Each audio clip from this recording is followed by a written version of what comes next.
Good day, folks. I have beautiful news for you. Welcome to another edition of Lumberjack Logic. I'm your host, Neil Johnson. So I know, right? We all saw the terrible decision that came out of the Colorado Supreme Court saying that they're going to keep Trump off the ballot.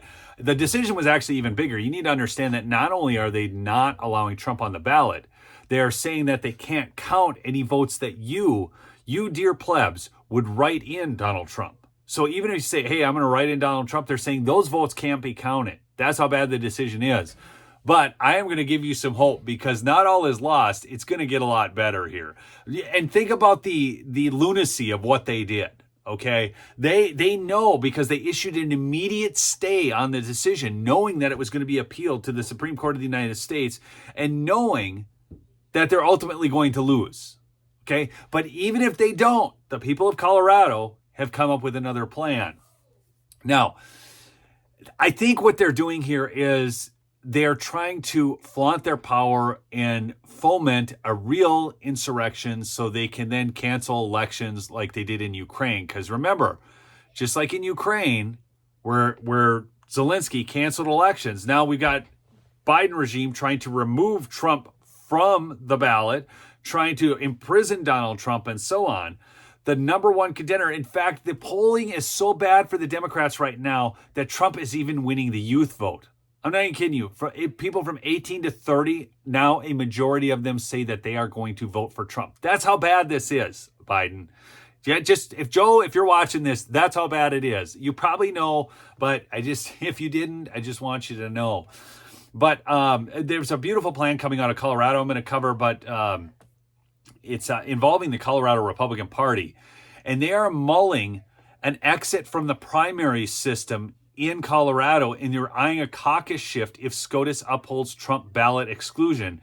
This by Jim Hoft out of the Gateway Pundit. So the Colorado Republican Party is considering a significant shift in its presidential primary process. In a bold move, party officials have threatened to abandon the primary system altogether, opting for a pure caucus system. This is done in some states already. Now, the drastic consideration comes in response to a recent ruling by the Colorado Supreme Court, which you all know about. The controversy intensified when Republican presidential candidate Vivek Ramaswamy announced his decision to withdraw from the Colorado primary. So a completely based decision by Vivek. And he challenged the others, Nikki Haley, Ron DeSantis, Chris Christie, to withdraw as well. As you know, they won't. Even though Nikki Haley says, I know we really love Trump. He did so many great things, but now we need a return to normalcy. No, we don't, because normal is what got us here, okay? But anyways, you know they're not going to withdraw. So Ramaswamy's move is a protest against the unconstitutional attack on the electoral process. He has called on fellow Republican contenders to follow suit. They have just tried to bar President Trump from the Colorado ballot using an unconstitutional maneuver that is a bastardization of the 14th Amendment of the U.S. Constitution, Ramaswamy said. He emphasized that the provision was originally meant to prevent former Confederate members from holding office, arguing that its application in this instance is a misinterpretation. And I demand, that these others remove themselves. Now, I want to share with you the exact wording. I've got it here of the 14th Amendment, talking about rebellion or insurrection. I'm going to go to the U.S. Code on this, and this is what they're drawing from. Any act of rebellion or insurrection against the U.S. government constitutes a serious federal crime punishable by serious jail time and fines. This crime is embodied under Title 18 U.S. Code 2383. Simply put, this law makes it illegal to incite, assist with, or participate in a rebellion or insurrection against United States laws and authority. While peaceful protests are legal and protected by the Constitution, violence and destruction are not.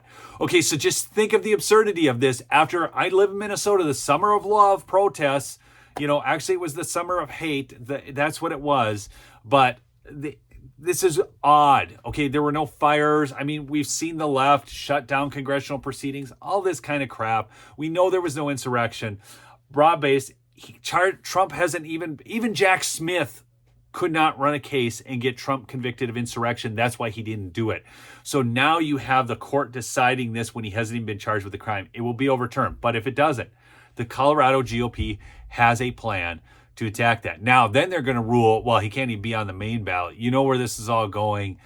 I tell you, it's not going to be a year like any other. We know that. But plans are in place, and the people are rising up, and the people are realizing that this is their government, that they are the people, and that the governed actually put the governing in office and can remove them at their pleasure.